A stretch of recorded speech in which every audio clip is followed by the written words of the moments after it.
Alors, on est live. Donc, Ça y est. on est live. Ça On y est est. live. Eh ben, Et il bonjour y à a tous. 31 participants quand tu es connecté. Bonjour à tous. Il y en a peut-être d'autres qui vont arriver. Alors, tiens, Jeff, coucou.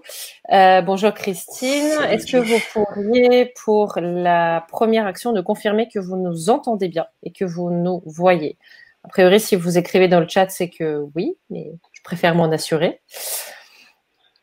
Et pendant que vous faites ça, je prends le risque de continuer à parler quand même. Coucou Vanessa, bonjour Émile. Vanessa. Et bonjour Eudia. Alors, vidéo et son, ok, super. Salut Patrick. Top. Ouais, salut Patrick. Salut Donc, Sophie. salut tout le monde. Donc, ce qu'on va faire en fait, c'est que on va commencer par se présenter rapidement chacun en deux minutes chacun, et ensuite on va démarrer le sujet. Et je vous invite bien évidemment, comme d'hab, à écrire vos commentaires et vos questions dans le chat à droite. Enfin, là où vous êtes en train d'écrire, en fait, parce qu'il est à droite pour nous. Et voilà, donc comme ça, on rendra cette discussion la plus dynamique et interactive possible. Et on va lire vos questions et vos commentaires au fur et à mesure. On va soit y répondre en live, soit les laisser pour la fin. Mais voilà, en tout cas, à partir du moment où on les voit, on va essayer d'y répondre. Donc, je commence ma présentation. Belle chemise, Ludo, ouais. Merci Sophie. Donc, moi, je m'appelle Lilia Rechetniak. Pour celles et ceux qui ne me connaissent pas, j'ai cofondé la société ePipine il y a un peu plus de 3 ans maintenant, avec l'idée, parce que j'avais obtenu mes diagnostics de troubles du spectre autistique, d'hypersensibilité et de haut potentiel intellectuel 2 ans auparavant, quoi, en gros, et j'avais commencé un petit peu à travailler sur tous ces sujets de neurodiversité. Et puis, enfin, la neurodiversité, ça faisait bien plus longtemps, mais là, j'ai commencé vraiment à activement travailler sur les questions de comment est-ce qu'on peut faire pour qu'elle soit mieux recrutée, mieux intégrée à notre entreprise, mieux comprise, mieux utilisée, etc. Et donc, il y a 3 ans, j'ai rencontré il y a quasiment 3 ans et demi maintenant, j'ai rencontré mon associé cofondateur qui s'appelle Hervé Ferraud, avec qui on a été à l'origine de la plus grande partie du projet. Il y avait d'autres personnes qui étaient avec nous dès le départ. Donc aujourd'hui, ePipine est une société qui œuvre vraiment dans l'inclusion de la neurodiversité, à savoir la sensibilisation. Donc, on va dans les entreprises, dans les sociétés, dans les institutions, dans les organismes divers et variés pour sensibiliser aux richesses de la neurodiversité, à l'existence déjà, aux richesses. On accompagne l'intégration, on accompagne le recrutement et on accompagne les différents processus RH qui sont en lien avec la neurodiversité. On aide aussi à faire l'évaluation et la qualification des talents pour un meilleur matching et pour une meilleure adéquation post-candidat. Et voilà, c'est le principal.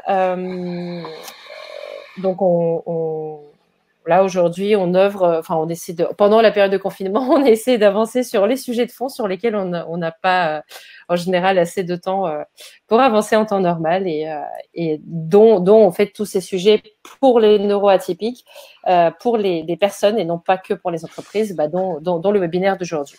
Voilà, Ludo, je te passe la parole. Merci Lilia. Alors moi, le sujet des neuroatypiques, j'ai découvert assez tôt, parce que j'avais 11 ans, je crois, quand j'étais diagnostiqué avec un OQI. Et puis j'ai découvert comme ça d'autres aspects de ma neurodiversité au fil du temps.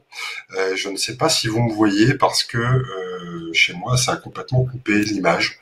Alors, on t'entend, mais par contre, effectivement, le son, l'image, on l'a plus pour l'instant. Bon, ça va revenir quand la connexion sera assez bonne, mais vous aurez ma voix, c'est déjà ça.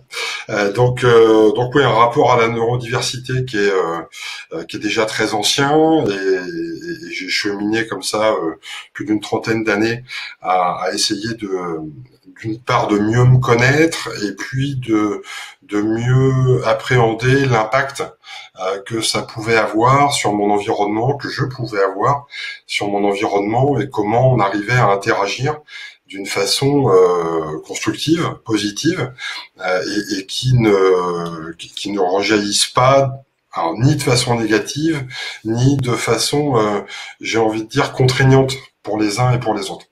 Et au fil de ma carrière, qui est grosso modo de conseil et RH, de toute façon RH, mais aussi bien avec des postes de RH interne et de DRH depuis quelques années que de salariés ou d'entrepreneurs. J'ai été amené à travailler avec pas mal de collaborateurs en France et à l'étranger. Déjà, j'ai vu que le sujet de la neurodiversité en France, merci Lilia et merci les quelques-uns dans le sillage de Lilia et autres qui œuvrent pour une meilleure reconnaissance et une meilleure intégration, parce que je pense qu'on est un petit peu en retard pour avoir travaillé notamment avec beaucoup avec nos amis du Royaume-Uni ou des États-Unis ou du Canada, où cette dimension est bien mieux prise en compte, où c'est complètement normal et on n'essaye pas de nous mettre dans la catégorie obligatoirement handicapé, comme c'est malheureusement trop souvent le cas en France, mais au contraire d'essayer d'y trouver du plus. Et c'est un peu le sujet. Je vais pas vous raconter ma vie parce que vous aurez mon profil LinkedIn, etc. Et puis si ça vous intéresse, on aura d'autres occasions d'en reparler. Mais en tout cas, moi, ce qui m'intéresse, c'est comment, d'un point de vue RH, on arrive du point de vue personnel, à bien se faire accepter, et du point de vue de l'organisation, à bien intégrer, à bien travailler avec une personne qui présente un profil de neurodiversité.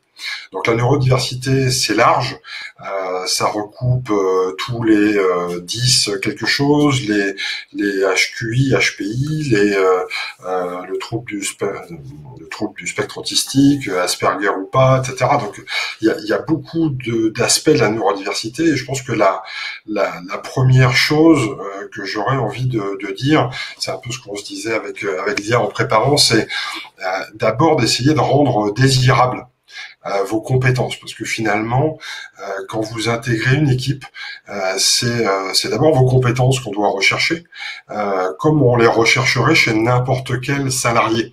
Il n'y a pas de différence entre un collaborateur qui est neuroatypique ou un autre collaborateur. On vient là pour faire valoir ses compétences, pour réaliser ses missions et puis pour passer, si possible, un assez bon moment. Et je pense que la dimension de qualité de vie au travail est quelque chose qui se développe, en tout cas du point de vue de l'entreprise, et les attentes des collaborateurs sont très fortes à ce niveau-là. Donc c'est très bien. Du point de vue du neuroatypique, on a qu'est-ce qu'on va constater? On va d'abord constater la première chose, c'est souvent le syndrome de l'imposteur. C'est de se dire merde, je suis pas forcément la meilleure personne pour faire ce que j'ai à faire. On me prête des compétences que je ne suis pas sûr d'avoir. Je constate que j'ai des moments qui sont plutôt down et dans ces cas-là, j'ai pas l'impression d'être en pleine possession de mon potentiel. La première des choses pour rendre ces compétences désirables, c'est d'abord de les connaître. Et s'il y a bien une chose que j'ai envie de vous dire à tous, puisqu'a priori vous êtes concernés en tant que neuroatypique ou en tant que RH, c'est d'apprendre à découvrir quelles sont vos compétences, que ce soit via des outils reconnus. Je pense au MBTI, je pense qu'est-ce qu'on peut utiliser, ProcessCom, etc. Il y a un outil sur lequel travaille l'équipe d'Epipine et dont Lilia en dira un mot aussi après. Mais d'abord d'apprendre à bien se connaître avant de chercher à connaître les autres et les interactions me semble être une base indispensable.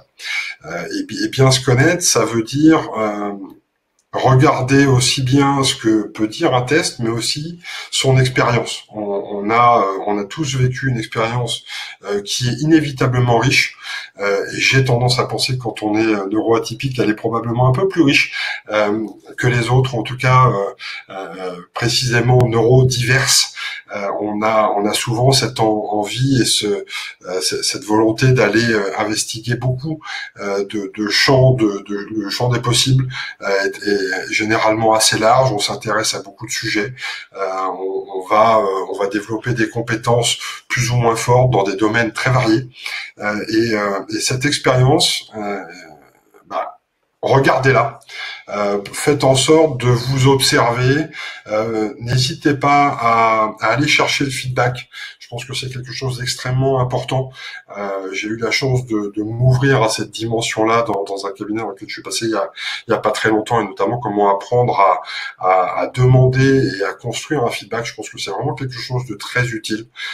Demandez un feedback à votre entourage, que ce soit l'entourage professionnel, bien sûr, parce que c'est de ça dont on parle, mais pas seulement.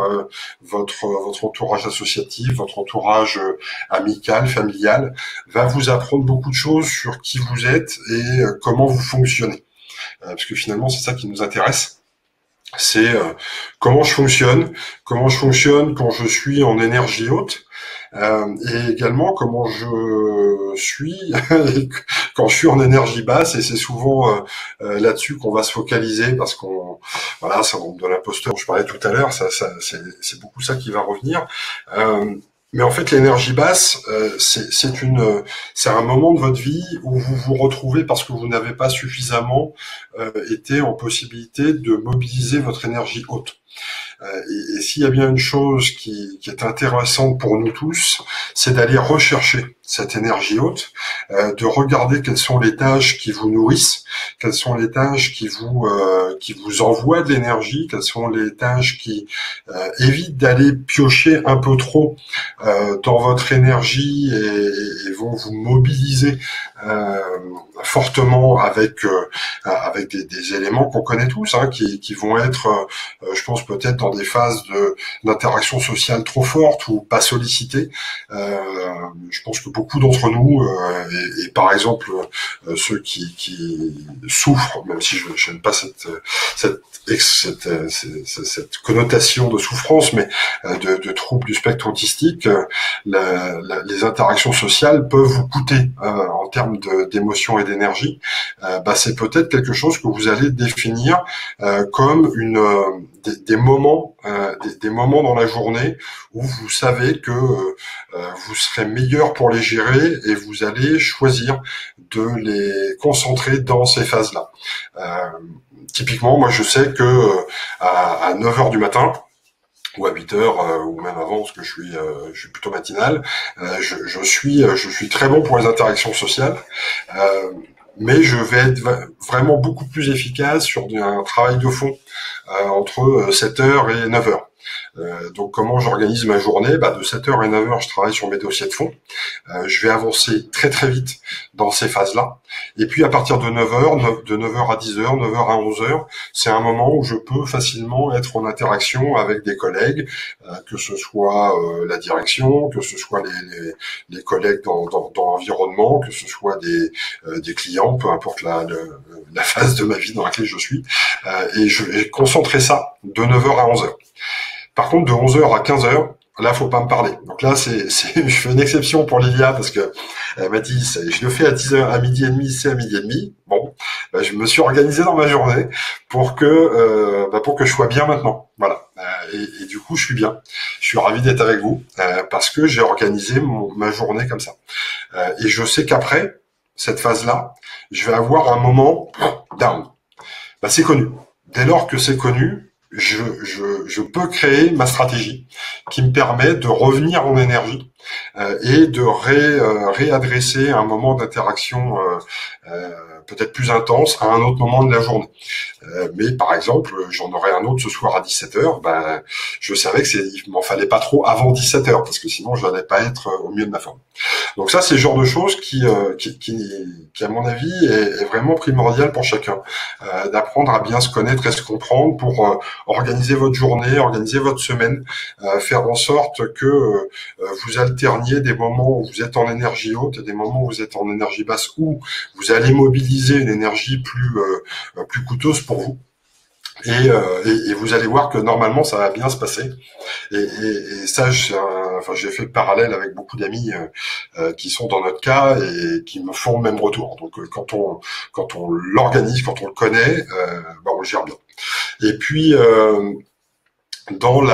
si on regarde au-delà de connaître ses émotions, c'est comment on va les mettre en situation.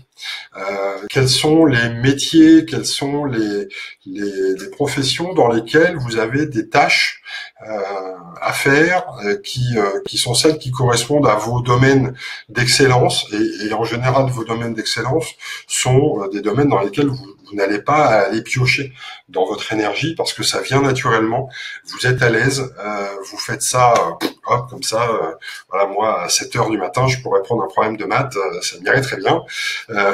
D'autres c'est je sais pas, c'est de la stratégie d'entreprise, moi c'est des maths j'en fais plus trop, mais faire de la stratégie RH, ça me va très bien à 7h parce que c'est à ce moment-là que j'ai mon mindset qui est bien positionné. Et ça, c'est quelque chose que que j'ai travaillé au fil du temps. Évidemment, il n'y a pas une baguette magique. Si Pipine a des astuces, je crois savoir que vous en avez, donc les uns et les autres. Je pense que c'est vraiment quelque chose qui est utile, c'est de comprendre justement les tâches qui vous mettent là encore en énergie haute ou en énergie basse.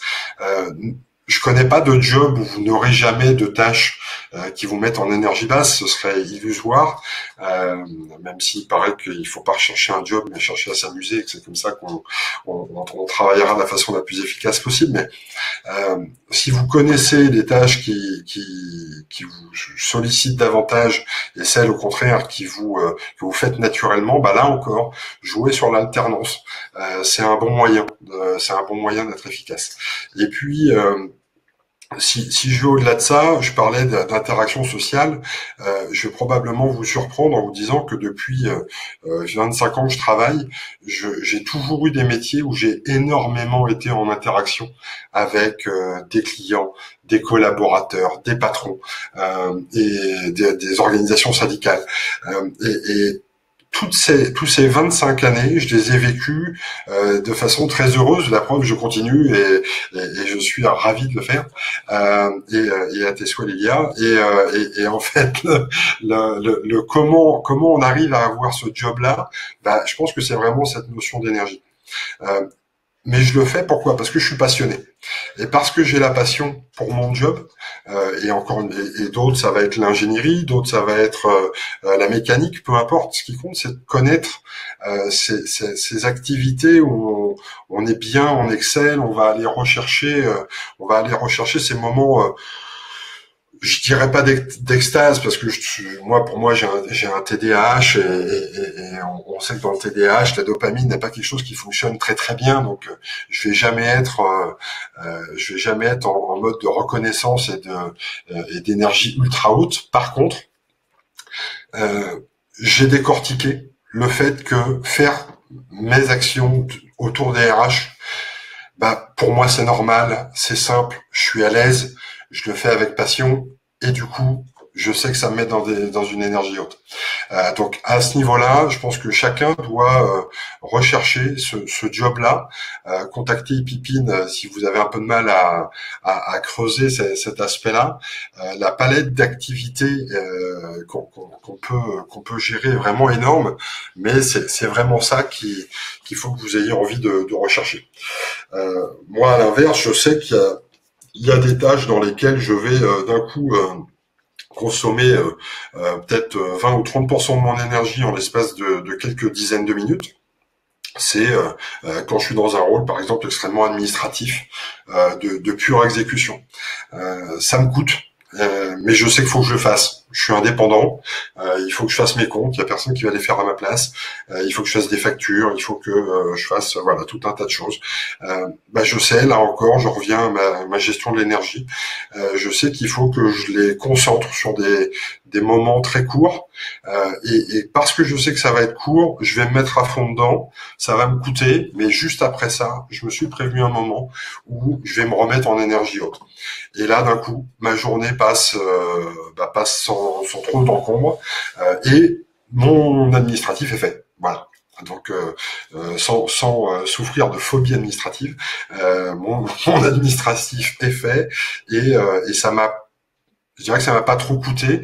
Ou si je sais que je vais avoir beaucoup de choses à faire, je vais les tronçonner. Il y a la technique Pomodoro que vous connaissez peut-être, que j'ai découverte il y a quelques années, que je trouve très utile. C'est de séquencer ces tâches autour de séquences de 25 minutes d'activité et 5 minutes de repos. Pour ceux qui ont, en l'occurrence, un TDA, par exemple, c'est une méthode que je recommande très vivement parce que elle correspond très bien à notre mode de fonctionnement. Et à l'inverse, si vous êtes dans une phase si vous avez quelque chose à faire qui vous plaît particulièrement, là, on sait tous, on peut bosser des heures sur ce sujet-là. On va pas voir le temps tourner. C'est super, faites-le. Mais à l'inverse, ne négligez pas les choses qui vous coûtent et que vous devez quand même faire. Donc, organisez votre temps dans la journée autour de ces moments-là. Voilà. Je parle beaucoup parce que je suis ultra bavard, Liliane sait, elle le savait, et je pense qu'elle vous a pas prévenu exprès pour que vous ayez pas envie de fuir, mais je vois que vous avez beaucoup de questions, donc va falloir que je recolle un petit peu à tout ça, mais Liliane veille au grain aussi. J'ai marqué, en fait, il y a des questions que j'ai marquées avec des points rouges parce que c'est des questions, justement. Ouais. Il y en a 3 notamment. Alors quelqu'un, justement, je crois que c'est Pierre-Olivier qui avait posé la question sur la méthode Pomodoro. Alors si je peux rajouter mes 5 centimes pour le coup sur ça, avec un point de vue un petit peu différent d'un certain côté similaire, puisque je suis aussi neuroatypique, donc de l'autre côté, pas le point de vue d'un DRH, mais plutôt prestataire extérieur et un petit peu spécialiste du sujet. Moi, par exemple, une méthode comme ça me rebute direct.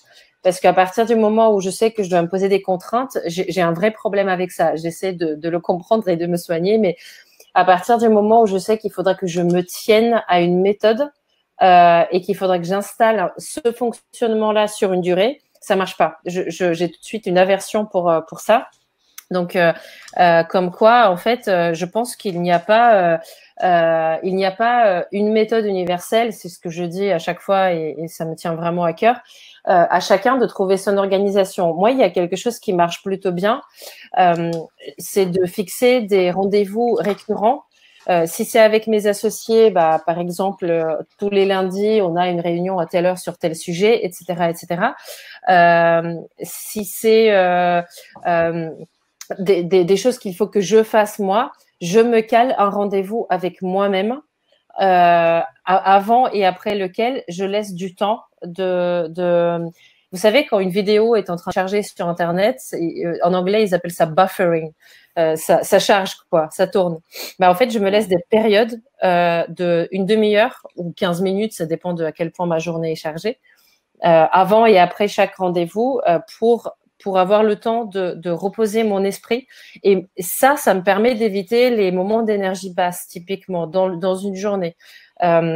Après, tout dépend, et ça, Ludovic, tu as vraiment tapé dans le mille. Pour moi, tout dépend de la nature de l'activité, parce qu'il y a des trucs comme ça, il y a des journées, parfois, je sais très bien que à la moitié de la journée, je vais être crevée, quoi.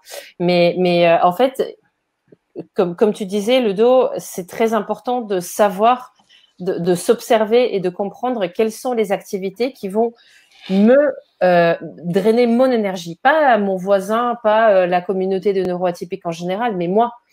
C'est vrai qu'il y a des généralités. Parfois, on dit que tous les neuroatypiques sont très sensibles à tout ce qui est interaction sociale et foule. Ouais, mais en fait, il y en a qui, par exemple, moi, par exemple, avoir une réunion avec mes collègues en physique dans une salle de réunion une fois dans une semaine au moins, bah, ça m'énergise, ça me donne de l'énergie parce que je trouve qu'il y a une dynamique qui est très différente et c'est vraiment chouette. Par contre, effectivement, prendre les transports à l'heure de pointe, bah, je sais très bien que j'arrive avec la moitié de l'énergie avec laquelle je suis partie.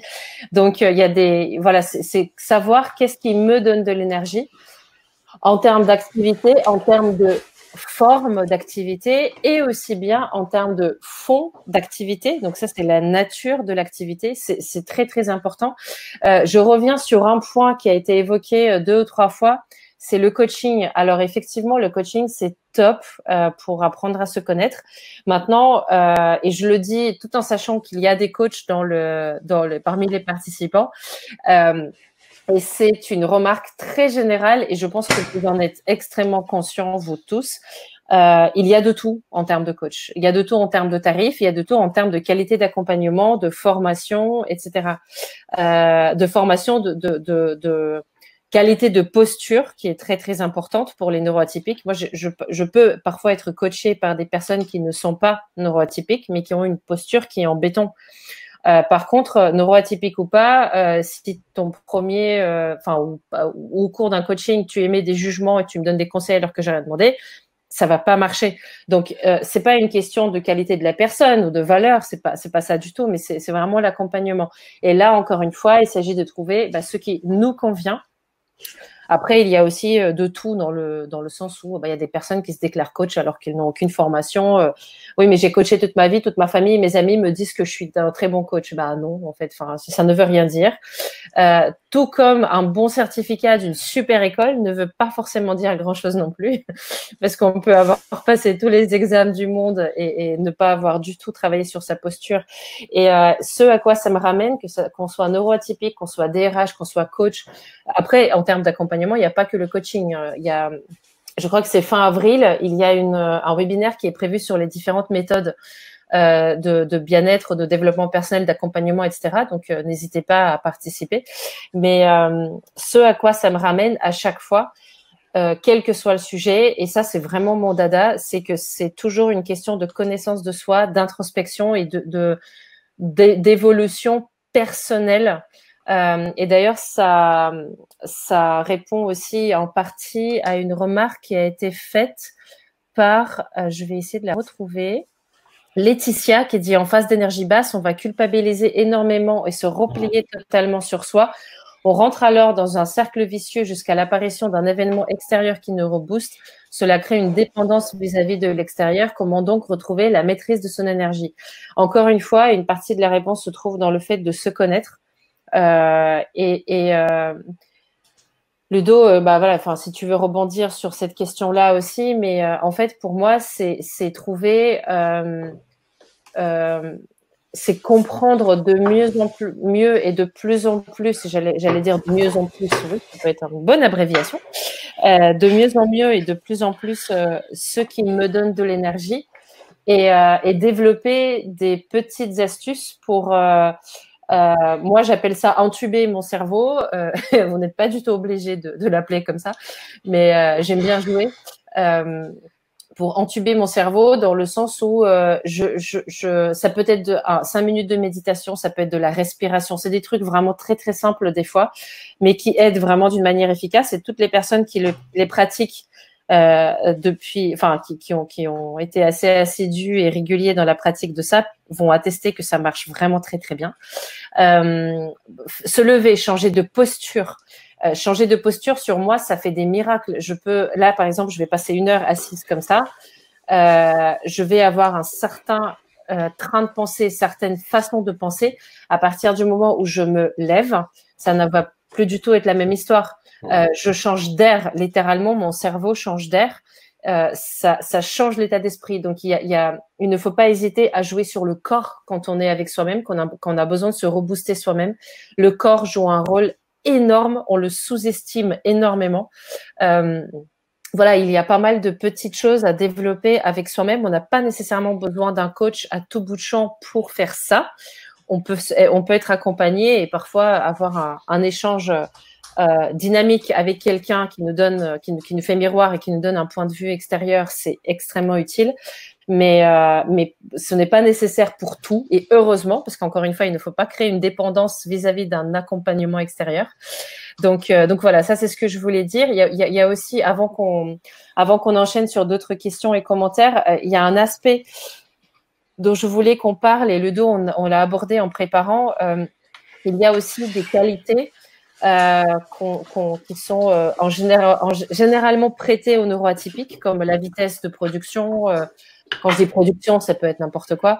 La rigueur, l'attention aux détails, qui va les limites du perfectionnisme parfois, etc., qui sont voulus, demandés, mais finalement critiqués une fois qu'on est en poste et une fois qu'on en fait preuve. Et ces qualités-là, voilà, ça fait partie des choses qu'on ne sait pas toujours comment valoriser suffisamment pour qu'on nous laisse carte blanche pour aller aussi vite qu'on le souhaite, aussi vite qu'on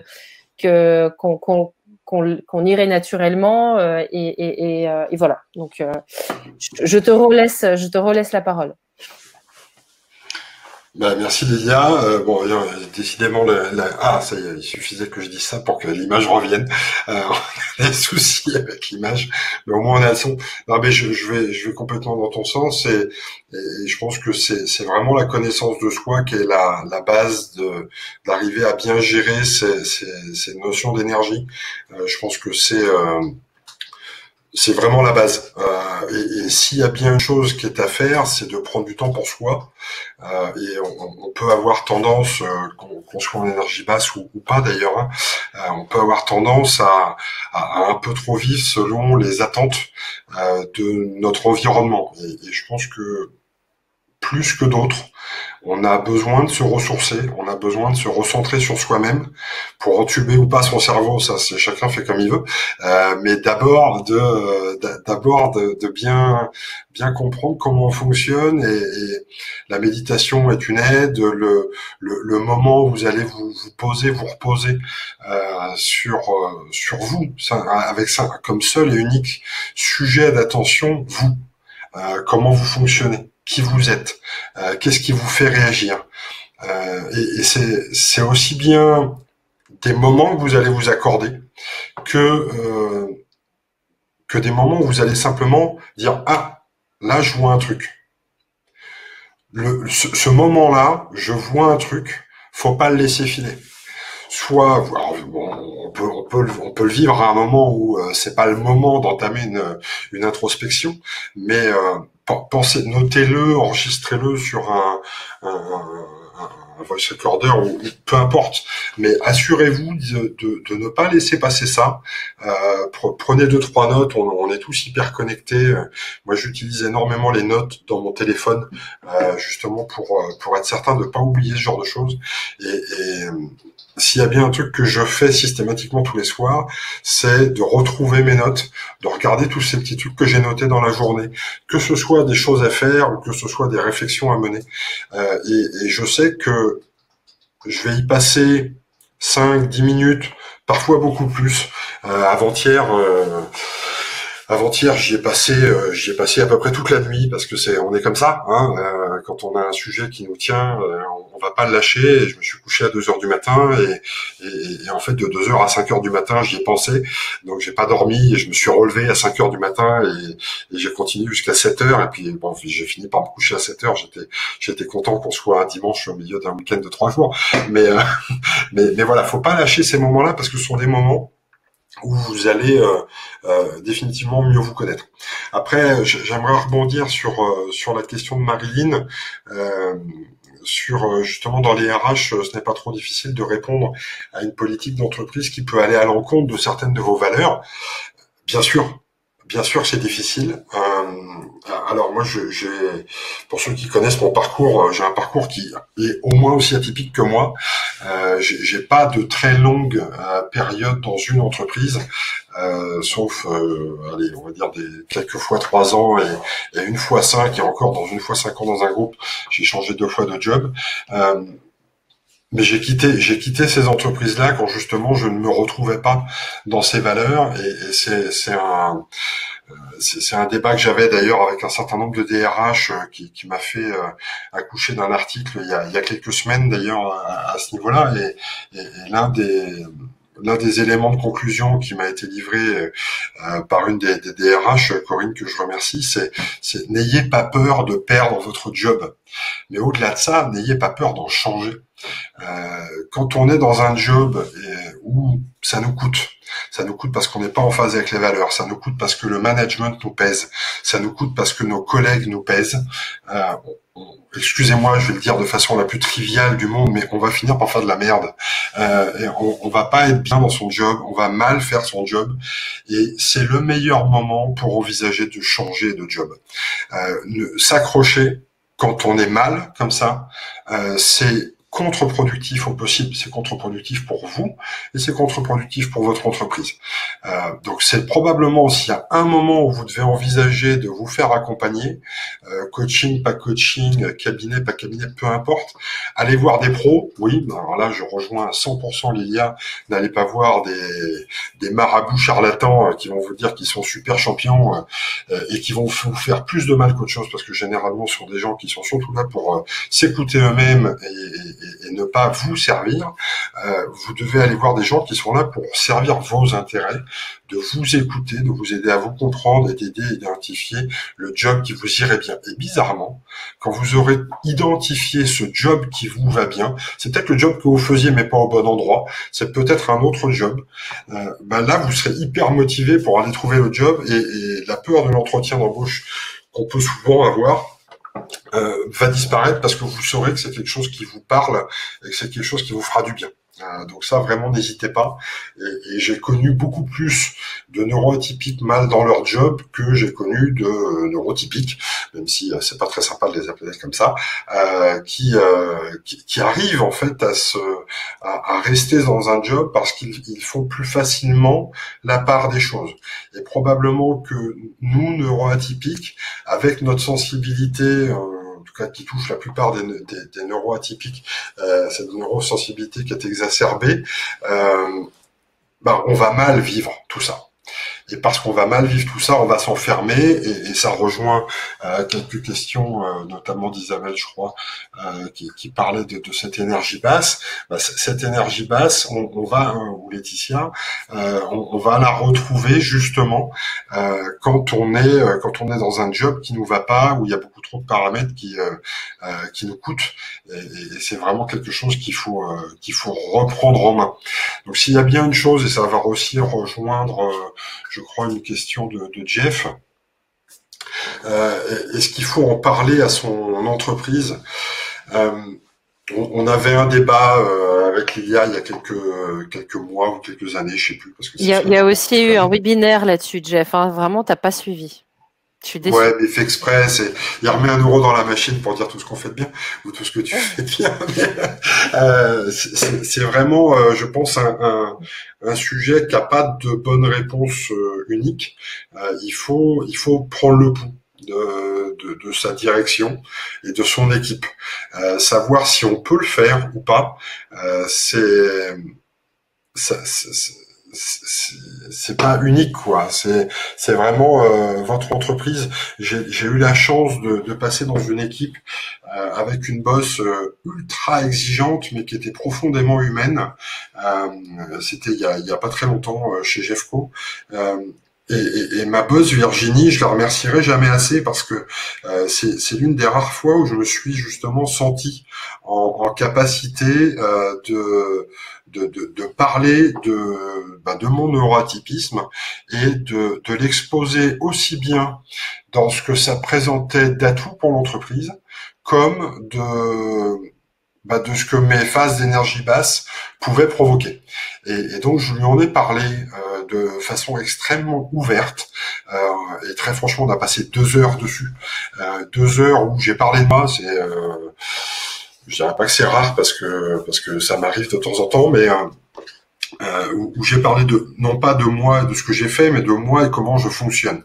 Et le comment je fonctionne, moi, ça m'a fait un bien fou, parce que j'ai eu l'impression finalement de parler à un coach ou à un psy ou à enfin, n'importe qui était vraiment là pour m'écouter, mais ça lui a donné des clés. Et c'est comme ça qu'on a abordé cet échange. Et pourtant, on était à haut niveau en entreprise avec des gens qui, enfin voilà, ma boss, elle gérait un énorme budget et on gérait toutes les RH du groupe Jeffco, 15 000 collaborateurs. Donc, on peut se dire qu'on est normalement avec des gens qui ont pas de temps à perdre. Bah, avoir en face de soi quelqu'un qui est plutôt là pour investir du temps et comprendre que vous connaître, c'est poser les bases d'une bonne collaboration avec vous, bah ça c'est un bon chef, c'est un bon manager. Et si vous avez ça, n'hésitez pas à en parler. Et dans un deuxième temps, vous aurez probablement la possibilité de bien l'aborder avec vos collègues, parce que c'est utile aussi de pouvoir donner ces mêmes clés à vos collègues pour savoir comment vous fonctionnez, quand c'est à eux de soulever une alerte et de vous dire bah attends là moi c'est ce que je leur ai demandé hein, Ludo tu déconnes là tu nous écoutes plus. T'es en train de foncer, ta ligne directrice, tu produis super vite, mais nous on a un avis à donner. Peut-être que tu y as pensé, mais nous ça nous ferait du bien de pouvoir en parler. Est-ce que tu peux te poser 2 secondes pour nous écouter et en parler? Bah, je l'ai fait. Et dès lors que ces règles de fonctionnement ont été posées, la collaboration a été merveilleuse. Et je pense que c'est ce qu'on doit rechercher. Donc, Jeff, et pour tous ceux qui se posent cette question-là, j'aurais tendance à vous dire, faites-le, dans la mesure du possible, faites-le, parlez-en, mais ne le faites pas si vous avez le sentiment que vous êtes dans une équipe qui va mal réagir, qui va pas vous renvoyer ce que vous en attendez, ou un peu comme dans les séries américaines, tout ce que vous direz pourra être retenu contre vous. Voilà, je pense que c'est à vous de prendre le pouls de ça. Pour compléter, en fait, la réponse que je donne en général, et d'ailleurs, cette question avait été posée, Ludo, je ne sais pas si tu te rappelles, quand on a fait notre table ronde à l'APEC, il y a quasiment 3 ans maintenant, je crois. Ma réponse reste toujours la même. En fait, il n'y a pas, encore une fois, une réponse qui conviendra à tout le monde.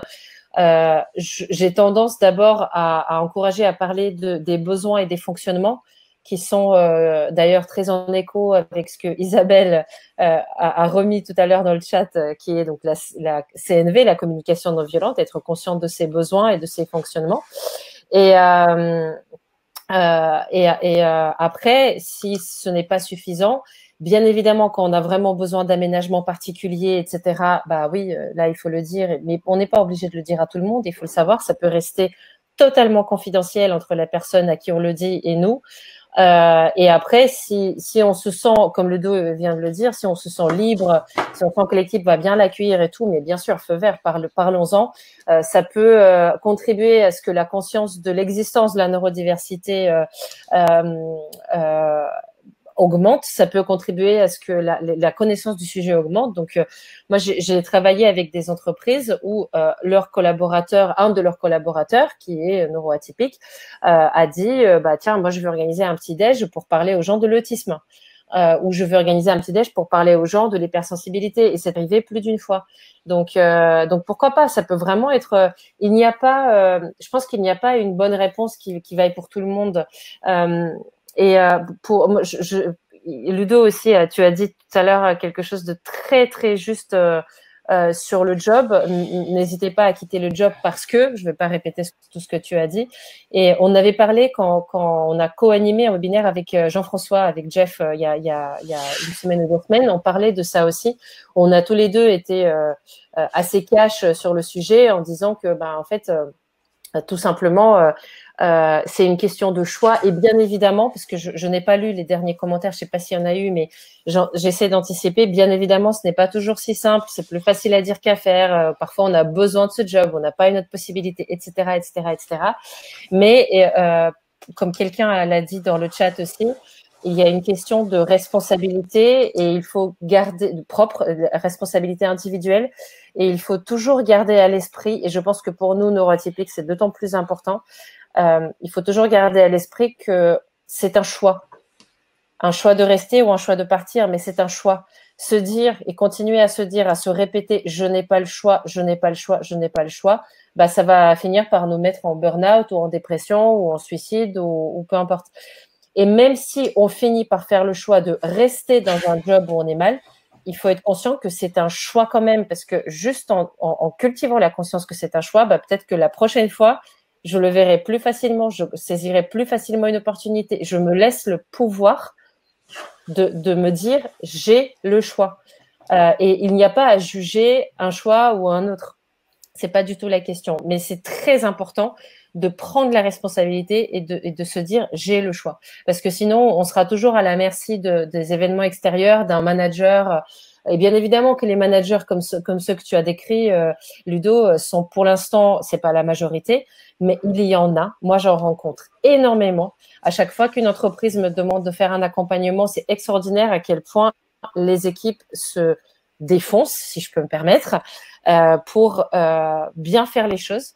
Après, en utilisant des bonnes techniques de communication, en étant sincère, en voulant bien se montrer courageux et vulnérable, bah, en fait, on peut arriver à discuter comme il faut avec quelqu'un d'intelligent. Et c'est possible. De toutes les manières, encore une fois, c'est un choix de se dire je vais dans ce sens-là parce qu'il va falloir que les choses changent. On disait, je sais plus qui disait que la crise actuelle risque de creuser le gap entre les managers, en grosso modo pour caricaturer les bons et les mauvais. Oui, mais justement, peut-être que les bons, on parlera plus d'eux, ils vont plus être mis en lumière, et du coup, on pourra plus mettre justement en lumière les fonctionnements qui sont positifs et qui sont porteurs. Et peut-être que ça sera très bon en fait. Bon, ça passera par pas mal de souffrances pour ceux qui se tapent les mauvais, pardon. Mais bon, c'est quand même voilà. De toute façon, on ne peut pas forcément éviter ce qui se passe en ce moment. Alors, ouais, tout à fait. Alors, pour changer complètement de sujet, je voudrais rebondir sur une question que j'ai vu revenir à plusieurs reprises, mais qui est un peu synthétisée par Sarah.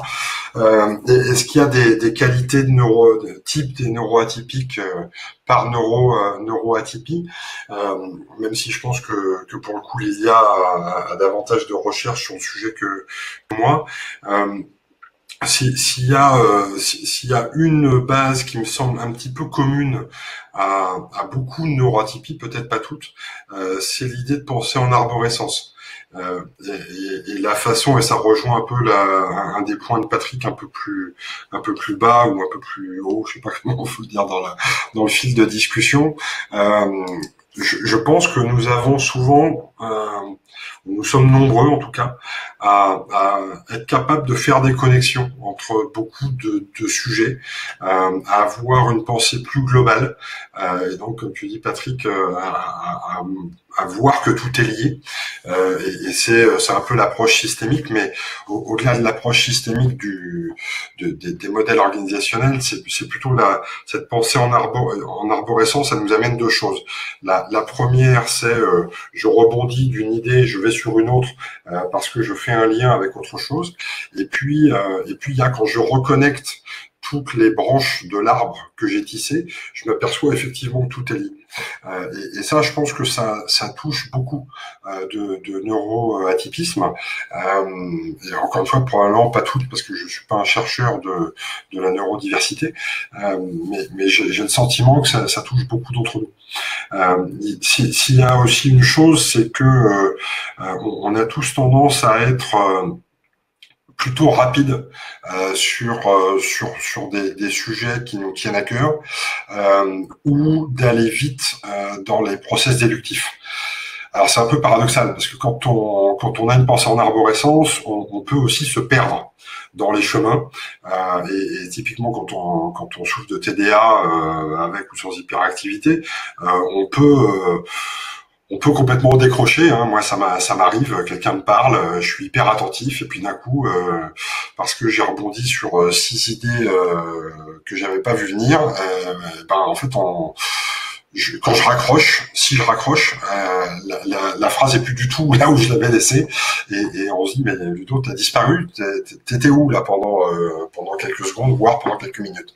Donc ça peut être un des biais qui est pour le coup assez propre au TDA, mais qui en emmenant assez loin va revenir en détricotant ou retricotant plutôt la plotte à apporter une réponse qui sera probablement différente de celle que d'autres auraient pu trouver, probablement arriver à une réponse peut-être plus innovante. Hein, c'est aussi ça qu'on va apprécier chez beaucoup de neuroatypiques, c'est cette capacité à explorer des voies différentes, à aller à ne pas avoir de barrière dans l'intellect, parce que on est bien placé pour savoir que dans notre tête il y a pas de limite. On va aller assez loin, et en allant assez loin, on est capable de justement proposer des solutions out of the box, comme on aime le dire, et moi le premier. Voilà, sortir du cadre un petit peu habituel. Ce qui veut pas dire qu'on est tout le temps innovant. Donc là aussi, je pense que faut pas se mettre la pression. Voilà, vous avez été quelques-uns à dire, et moi quand j'avais présenté mon neuroatypisme à mes collègues, il y avait un sujet sur lequel j'avais insisté, mais je crois que j'en avais parlé aussi quand on était ensemble il y a à l'APEC, c'est que notre neuroatypisme, même s'il a beaucoup de très bons aspects, il faut surtout pas le voir, ni soi-même ni les autres, comme une espèce de super pouvoir. C'est pas une capacité à trouver toutes les réponses. C'est pas une capacité à être tout le temps innovant. C'est que il y a des moments où on va justement proposer des choses un peu différentes. Et moi, j'ai beaucoup souffert de ça. Parce que je me suis pas toujours trouvé le plus innovant, alors qu'on me disait Ludo, t'es hyper innovant, tu t'intéresses à des tas de trucs, tu vas faire des connexions entre des sujets qui ont rien à voir, trouve-nous une réponse. Bah ouais, mais c'est pas un bouton, quoi. Je m'appuie pas sur le nez et hop, y a une idée qui sort, quoi. Donc il faut être en condition, et je pense qu'il faut être capable de le partager, ça, que c'est pas un super pouvoir, que c'est pas quelque chose qu'on mobilise sur commande. Donc c'est pas genius on demand. J'avais vu ça dans un truc américain qui m'avait bien fait marrer. Voilà, je ne suis pas un genius on demand, mais il y a des moments où j'ai des flashs comme ça qui Alors, je pense qu'il faut pas hésiter. Sur cette question de génie, merci d'avoir mentionné ça, parce qu'il y a l'auteur de Mange, Prie, Aime, Eat, Pray, Love, qui a fait une conférence TED, et je trouve que pour nous, enfin moi, ça a été salvateur, clairement pour moi, et ça colle avec ce que tu viens de dire, Ludo. Elle a dit, mais en fait, nous, on commence à considérer que on est un génie, alors que si on considère que on a un génie, c'est tout à fait différent, parce que ça veut dire que quelque part, on peut même jouer, quoi. On peut s'imaginer que c'est un petit truc extérieur qui vient nous voir de temps en temps, et que de temps en temps ça marche, de temps en temps, il vient pas, quoi. Il se pointe pas, ou il est fatigué, il a mal dormi, peu importe. Mais du coup, en revanche, ce que ça engage énormément, c'est la question de discipline et de responsabilité personnelle, parce qu'elle dit, moi, tous les jours, je me pointe au boulot. Il y a des jours, le génie vient me voir, il y a d'autres jours où il ne vient pas me voir. Donc, mais moi, tous les jours, je suis là. Et j'adore cette conception, parce que ça veut dire que je suis responsable d'être là. Par contre, si j'ai pas une idée de génie toutes les 4 secondes, c'est pas grave, je suis pas censée. Et du coup, ça m'a énormément parlé. J'ai adoré quand elle a parlé de ça. J'en profite tant que j'ai la. Il y a une personne, Laetitia, qui a parlé de peur, et c'est un sujet qui me tient énormément à cœur. Alors, la peur qui nous accompagne, pareil, en fait, je vais développer ça un peu plus dans le webinaire sur les méthodes. Une réponse brève, effectivement, déjà, c'est tout à fait possible de l'apprivoiser. Quoi que ça veut dire pour vous, apprivoiser. Pour certains, ça veut dire s'en débarrasser. Pour d'autres, ça veut dire vivre avec et être OK avec. Enfin, voilà, peu importe. Mais moi, j'ai utilisé énormément de choses différentes pour l'apprivoiser à ma manière, à la fois des méthodes qui travaillent directement dessus, que ça soit par le corps, que ça soit par la psycho, enfin peu importe. Et après d'autres méthodes aussi qui me permettent d'être ok avec le fait qu'elle soit là. Et faire malgré, faire avec, etc. Donc on en reparlera, mais effectivement, je voulais juste acter que j'ai bien vu. Alors il y a d'autres commentaires qui sont au top et que j'ai vu. Merci pour toutes les astuces, les liens. Je vais juste le retourner. En fait, il est 13h24 et du coup, je veux vous faire comprendre et savoir que on voit vos commentaires et tout ce que vous dites. Ça sera dans le replay aussi. On prendra des notes sur tout ce que vous avez dit, s'il le faut faire des restitutions, etc. Il y avait une question de Sarah aussi, c'est celle à laquelle tu as répondu en partie, Ludo, et tu as dit, tu m'as pingé aussi là-dedans. Nous, on a pris le parti de dire que c'est pas tellement que toutes les qualités sont communes pour tous les neuroatypiques ou tous les profils ou toutes les caractéristiques sont communes. Non, pas du tout. Ce qu'on a pris le parti de dire, c'est juste qu'il y a une fois que les personnes, alors enfants ou adultes, peu importe, arrivent au contact de la société, que ça soit à l'école, que ça soit au boulot, etc. Il y a énormément de problématiques qui sont communes et auxquelles on peut s'adresser et trouver des solutions communes. Après, bien évidemment, on peut parler de chaque profil, mais moi, j'ai plutôt tendance même à parler de chaque individu. On est tous différents. Ludo, comme il disait tout à l'heure, il a un TDAH, c'est pas du tout les mêmes caractéristiques qu'un autre TDAH. Ça va être complètement différent d'une personne à l'autre et c'est très important. Donc c'est une très très bonne question. Je pense qu'on peut parler de certaines choses qui créent un socle commun en termes de manière de fonctionner, de besoins en entreprise, de qualité parfois, de caractéristiques, etc. Mais d'une personne à l'autre, ça va être différent. Ouais. Moi, j'aurais voulu répondre aussi. Il y avait deux interrogations qui se complétaient de Laetitia et Patricia sur la difficulté à partager en fait les idées qu'on peut avoir, qui peuvent être justement un peu innovantes, pour employer un autre mot à la mode, parfois disruptives, quand l'environnement n'est pas prêt. Ça, c'est mon sens. Qu'on soit neuroatypique ou pas, le problème est le même, c'est s'adapter à son interlocuteur. On peut proposer quelque chose qui apparaît comme différent ou novateur uniquement à des personnes qui sont prêtes à l'entendre. Ça, c'est une certitude. Je vais aller un cran plus loin. Combien d'entrepreneurs ont eu raison trop tôt? On lançait des boîtes ou des produits alors que le marché n'était pas prêt à les accepter. Donc c'est hyper important là encore, je reprends l'expression de prendre le pouls. C'est vraiment de sentir si l'interlocuteur est prêt à entendre ou comment. Et la question du comment est à mon sens parfois encore plus importante, parce qu'on peut s'apercevoir qu'avec le bon comment, même une personne qui était probablement pas hyper prête à entendre votre idée décalée ou un peu innovante, finalement va pouvoir se libérer intellectuellement pour vous écouter et entendre cette idée un peu innovante. Le comment, c'est d'abord de se mettre dans la peau de l'autre. Qu'est-ce que l'autre a envie d'entendre?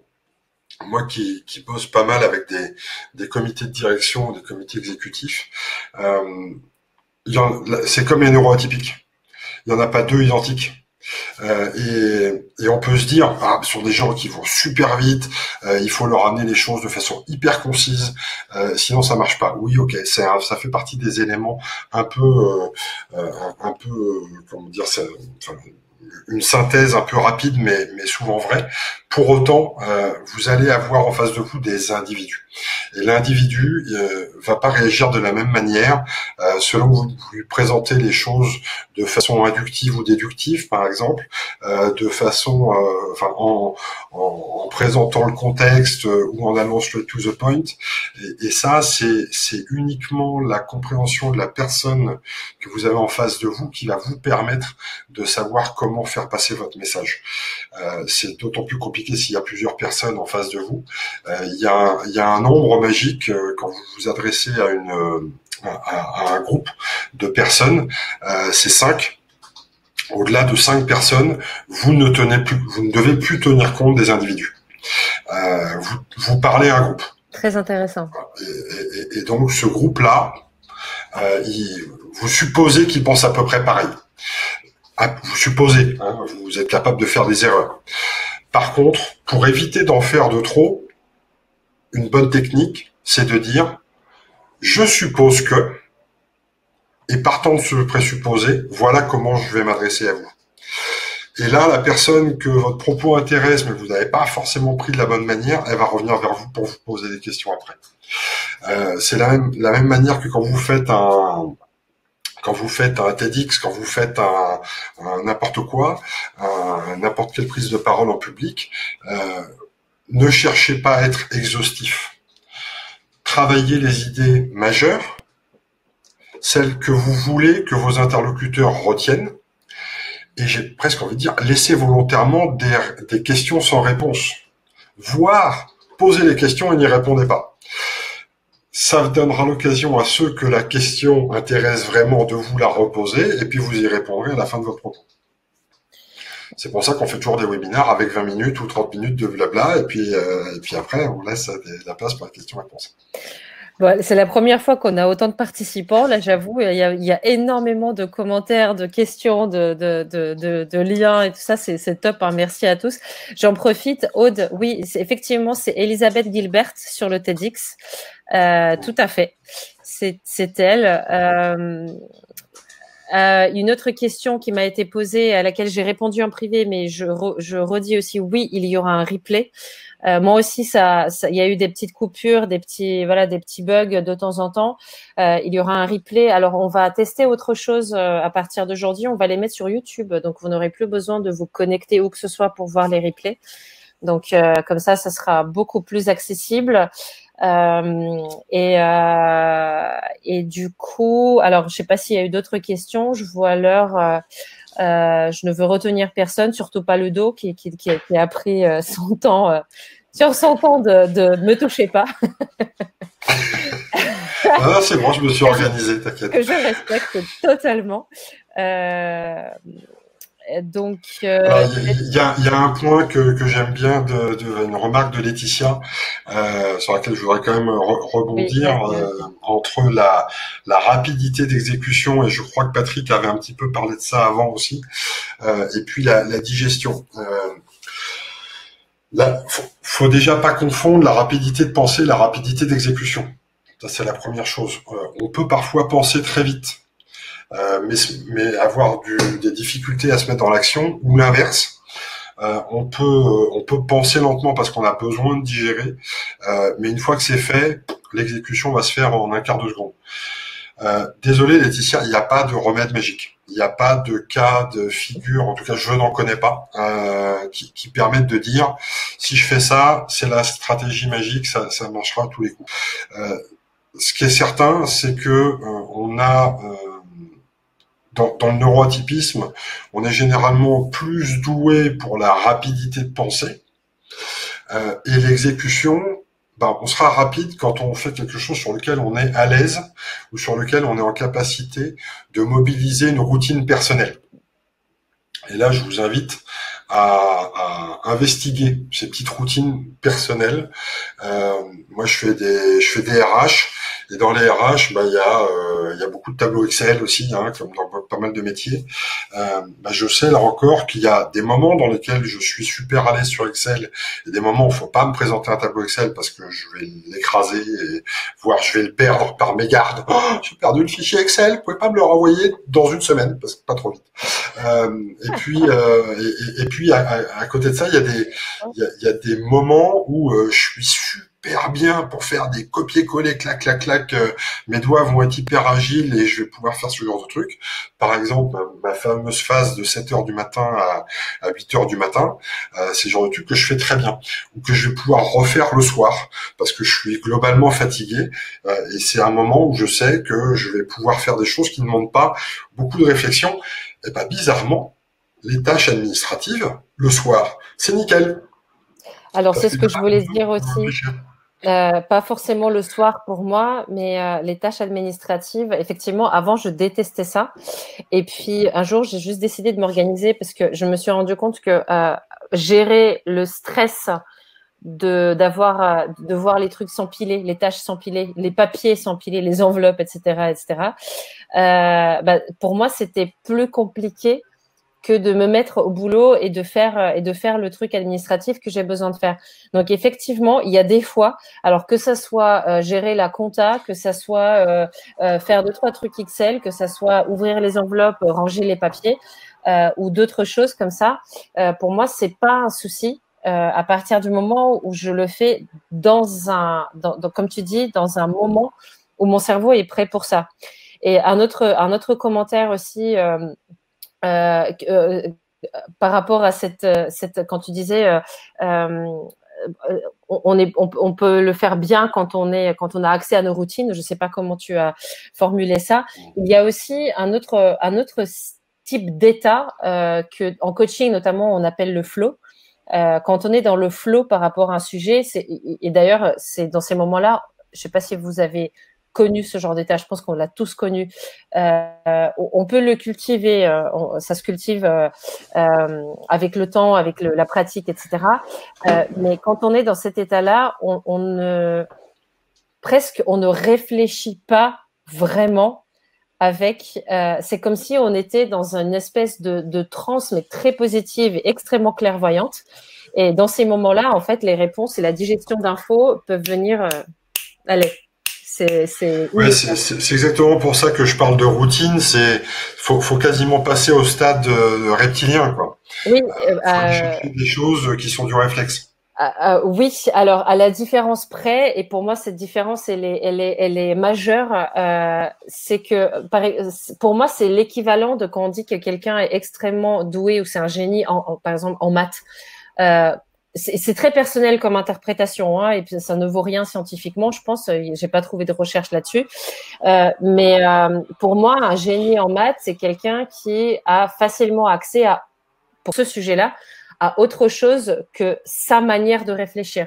C'est-à-dire qu'il a accès je sais pas, en fait, il a une intuition pour ça. Et pour moi, c'est plus proche de ça. Donc, c'est quand même au-delà d'un état reptilien. Ça l'est dans le sens où c'est de là où on va au-delà de notre esprit qui réfléchit, qui pense consciemment. C'est un accès à autre chose que juste le conscient. Mais c'est là où, pardon si c'est des termes qui vous paraissent perchés, pour moi c'est extrêmement terre à terre, mais le reptilien, il peut aller dans le subconscient, alors que là, l'état dont je parle, il va tout aussi au-delà du conscient, mais il va plutôt dans le supraconscient. C'est un état qui est plus intelligent que le reptilien. Voilà, c'est la seule différence. Mais sinon, c'est effectivement, c'est au-delà de notre esprit conscient, où on a besoin d'engager un processus de pensée linéaire pour faire quelque chose.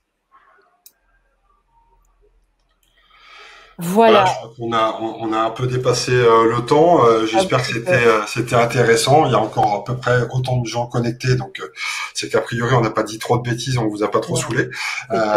Tant mieux, mais n'hésitez pas de toute façon à revenir vers nous. Enfin, vous êtes tous connectés évidemment avec Lilia ou avec moi. N'hésitez pas à vous connecter d'office avec les deux, comme ça démultipliera les possibilités de contact. Et puis de rebond aussi, hein, sur des questions, des points que vous voudriez approfondir. En tout cas, merci Lilia pour l'opportunité de discuter, et puis on a prévu d'en faire un autre dans un mois, donc sur un autre sujet. Exactement. Je suis ravi. Pareil, un grand merci Ludo, un énorme merci aussi à tous les participants, parce que vraiment vos commentaires enrichissent à la fois nos connaissances sur le sujet, notre réflexion et les webinaires bien évidemment. Donc merci et à très vite. Et le replay, donc il sera posté normalement cet après-midi. Je veux pas voilà, mais au pire des cas demain. Voilà. Merci beaucoup. Et restez chez vous. Ouais, restez chez vous. Protégez-vous et ceux que vous aimez. Prenez soin de vous. À bientôt. À bientôt.